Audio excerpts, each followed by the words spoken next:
योग्य राज्य का चुनाव। चंदन वन का राज्य शेर बहुत वृद्ध हो गया। इसी वजह से उसने शिकार के लिए बाहर निकलना भी बंद कर दिया। वह अब और अधिक वन पर शासन नहीं कर सकता था और इसी वजह से वन में बहुत अशांति पैदा हो गई। शेर ने एक दिन सभी जानवरों को बुलाकर कहा कि तुम जाकर सभी जानवरों में से एक को राजा चुन लो जो जंगल की व्यवस्था को देख सके, ताकि सब पहले जैसा हो जाए। और चूंकि मैं अब वृद्ध हो चुका हूँ, इसलिए और अधिक राज्य नहीं कर सकता। इस पर सभी जानवरों ने इकट्ठा होकर इस पर सहमति करने का विचार किया और वो इसके बाहर आकर आपस में विचार करने लगे। तो समस्या ये हो गई कि सभी जानवर खुद को राजा बनने के योग्य मान रहे थे। तो इस पर सभी के अपने अपने मतभेद भी थे।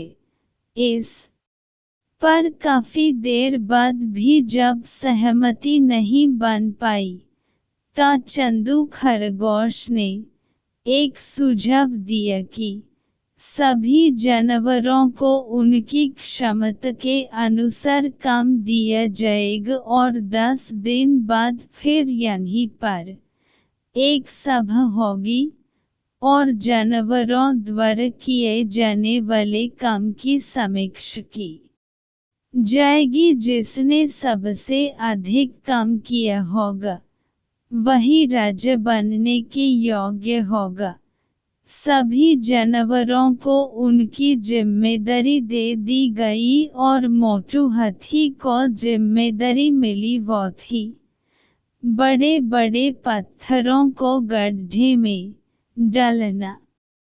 10 दिन बड़ी आसानी से बीत गए। सभी जानवर इकट्ठा हुए तो देख कि मोटू हाथी को छोड़कर सभी लोगों ने अपना अपना काम कर दिया है। तो वो लोग फिर दुविधा में हो गए। ऐसे में पक्षीराज गरुड़ ने मतदान करने की सलाह दी, तो सब इसके लिए राजी हो गए। मतदान हुआ तो देखते हैं कि सबसे अधिक वोट जिसके पक्ष में पड़े हैं वो है मोटू हाथी। सबको बड़ी हैरानी हुई। तो एक चिड़िया ने आकर सबकी उलझन दूर की। चिड़िया ने कहा कि मोटू हाथी ने इसलिए गड्ढे में पत्थर नहीं डाले क्योंकि गड्ढे में उगे एक छोटे पेड़ पर मैंने अंडे दिए हुए थे और मोटू ने अपने राजा बनने की परवाह नहीं करते हुए मेरे बच्चों के जीवन के बारे में अधिक सोचा। इसलिए गरुड़ ने मतदान का सुझाव दिया, क्योंकि जो अपनी नहीं सोचकर दूसरों के बारे में अधिक सोचता है वही राजा बनने के योग्य है।